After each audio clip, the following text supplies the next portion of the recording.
Good morning बच्चों। Good morning ma'am. कैसे हो सभी? अच्छे हैं। Very good.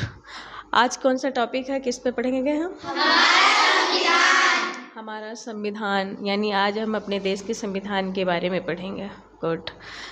अच्छा, कोई है तुम में से ऐसा बच्चा जो संविधान के बारे में कुछ चीज़ें जानता है? Yes ma'am. कौन बताएगा? आओ। हम बताएंगे। आपको आता है? Yes ma'am.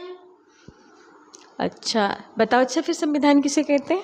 देश के सर्वोच्च कानूनों के संग्रह को संविधान कहते हैं। देश के सर्वोच्च कानूनों के संग्रह को संविधान कहते हैं। हाँ, उन्हीं कानूनों की सहायता से कोई भी देश के सारे नियम कानून लागू होते हैं, है ना? Yes ma'am.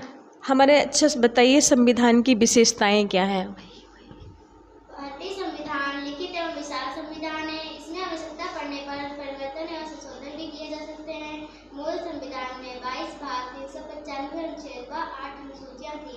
अनुसूचियों की संख्या बढ़कर 12 हो गई है। भारत का संविधान बहुत बढ़िया। भारत का संविधान लिखित और विशाल है, बल्कि दुनिया का सबसे बड़ा लिखित और विशाल संविधान है हमारा। और एक लचीला है हमारा संविधान। आवश्यकता पड़ने पर, अभी तुमने बताया ना हमारे संविधान की क्या विशेषता है, कि आवश्यकता पड़ने पर हम उसमें परिवर्तन और संशोधन भी कर सकते हैं। अभी संशोधन किया तभी तो हमारी अनुसूचियों की संख्या कितनी हो गई? 12 हो गई है। 8 से बढ़ के 12 हो गई है। ऐसे ही भाग 22 थे जब संविधान बना था। अब कितने भाग हो गए? 25 भाग हो गए। ठीक है। अब आप हमें ये बताओ, हमारे संविधान की शुरुआत कहाँ से होती है? हमारे संविधान की शुरुआत प्रस्तावना से होती है। हमारे संविधान की शुरुआत प्रस्तावना से होती है। मालूम है बच्चों आपको? Yes ma'am. हमारे संविधान की शुरुआत प्रस्तावना से होती है, जिसे उद्देशिका भी बोलते हैं और संविधान की प्रियम्बल भी बोलते हैं। प्रियम्बल से होती है। तो आपको संविधान की प्रस्तावना आती है? Yes ma'am. आती है? Yes ma'am. Very good. तो आप संविधान की प्रस्तावना सुनाओगी या लिख करके बताओगी? ये लिख करके बताएं। लिख करके बता सकते हो? Yes ma'am. आप लिख करके बताएं, सभी लोग देखें। ठीक।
वेरी गुड, क्या बात है। आपको पूरी संविधान की प्रस्तावना आती है? Yes ma'am.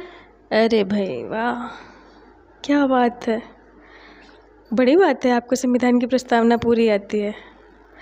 अच्छा, एक चीज़ और है, संविधान की इस प्रस्तावना में कुछ ऐसे शब्द हैं जिनका कुछ महत्वपूर्ण अर्थ है। Yes ma'am. वो शब्द आपको पता है? Yes ma'am. अंडरलाइन करो उन शब्दों को। प्रभुत्व संपन्न, ठीक, संपूर्ण प्रभुत्व संपन्न, ठीक है, समाजवादी, ओके, पंथनिरपेक्ष, ओके, लोकतंत्रात्मक, गणराज्य। गणराज्य, इनके मीनिंग पता है आपको? Yes ma'am. मीनिंग भी पता है? Yes ma'am. ताली बजाओ भाई इनके लिए। बताओ। अच्छा, संपूर्ण प्रभुत्व संपन्न। संपूर्ण प्रभुत्व संपन्न, सरकार सरकार आंतरिक एवं बाहरी मामलों में अपनी इच्छानुसार आचरण एवं कार्य करने को पूर्ण स्वतंत्र है, इसीलिए भारत को संपूर्ण प्रभुत्व संपन्न राज्य कहा गया है।